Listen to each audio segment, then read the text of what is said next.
السلام عليكم. شرب بيهم عصير مانجا ب20 جنيه. تعالى واقولك الحلاوة دي عملناها ازاي، الجمال ده عملناه ازاي. جبنا كيلو قرع، جبنة قرعة يعني ب60 جنيه. قسمناها على 4 أجزاء، خدنا جزء ب15 جنيه وحطيناه على النار، وحطيناه يتسلق في مية سخنة زي ما انت شايفة كده. سيبيه نص ساعة يغلي على النار لحد ما يتسلق كويس.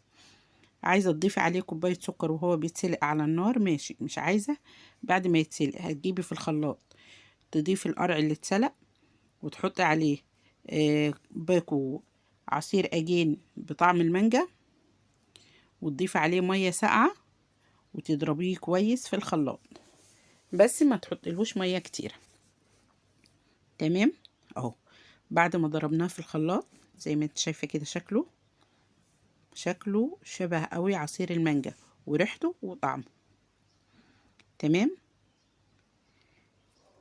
يعني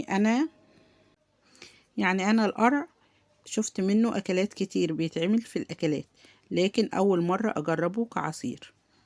اهو بعد ما اتسلق كويس وحطيناه في الخلاط وصبينا عليه باكو اجين بطعم المانجا وحطينا كوباية سكر صغيرة وضربناه كويس في الخلاط.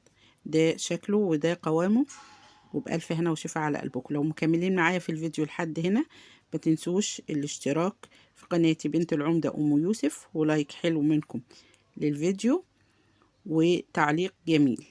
تمام. وبألف هنا وشفا على قلبكم يا حبايبي. فعلا أنا جبت القرعة ب60 جنيه، قسمتها على 4 أجزاء، كل ربع عمل مالي الشوب بتاع الخلاط مرتين. شايفين الجمال وشايفين الشكل والطعم تحفة. لما تعملوه مش هتبطل.